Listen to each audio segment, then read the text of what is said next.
विशाल steno classes में आपका स्वागत है। ये डिक्टेशन रिकॉर्ड की गई है। 100 शब्द प्रति मिनट डिक्टेशन शुरू होती है 3 सेकंड बाद।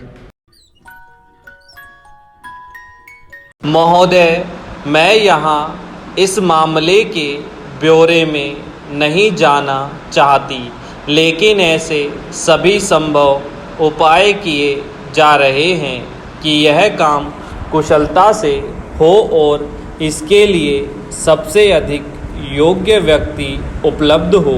स्वाभाविक है कि जब कोई नया काम आरंभ किया जाता है तो कठिनाइयाँ हो सकती है, विशेषतः ऐसे कार्य में जिसका राजनीतिक दल और अन्य निहित स्वार्थ वाले लोग डटकर विरोध कर रहे हो और जिसे वे विफल बना देना चाहते हों।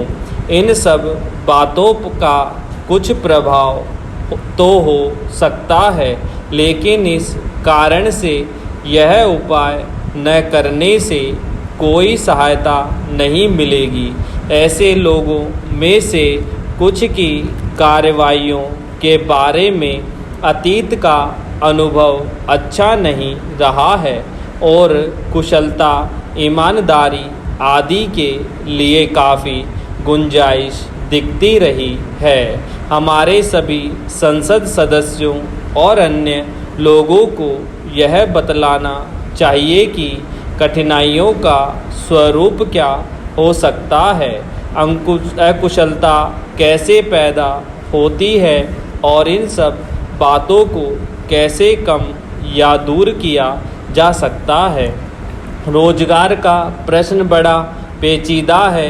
मैं यहाँ पूरी तरह से इस प्रश्न को नहीं उठाना चाहूँगी, लेकिन प्राय यह अनुभव किया जाता है कि हमने जो विशेष कार्यक्रम बनाए हैं वे सफल नहीं हुए हैं। लेकिन यह सोचना सही नहीं है, जब कोई कार्यक्रम शुरू किया जाता है तो उसे गति पकड़ने में कुछ समय लग ही जाता है।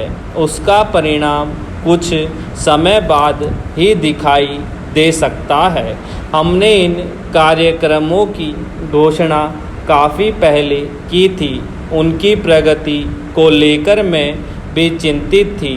मैंने इस मामले में मुख्यमंत्रियों तथा अन्य संबद्ध लोगों से स्वयं संपर्क किया है। अब इन कार्यक्रमों का सुफल सामने आ रहा है। लोगों को रोजगार के अवसर मिल रहे हैं। हमने यह न तो कहा था न सोचा था कि इनसे बेरोजगारी की समस्या पूरी तरह हल हो जाएगी। इसके लिए तो आगे और विकास अनिवार्य होगा और हम यह प्रयत्न कर रहे हैं कि योजनाओं तथा परियोजनाओं के अंतर्गत हमारी कुशल जनशक्ति को काम मिल सके। इस बीच जिन कार्यक्रमों की बात सोची गई थी वे अब कार्य रूप ले रही है तथा बहुत से बेरोजगार लोगों की मदद कर रही है।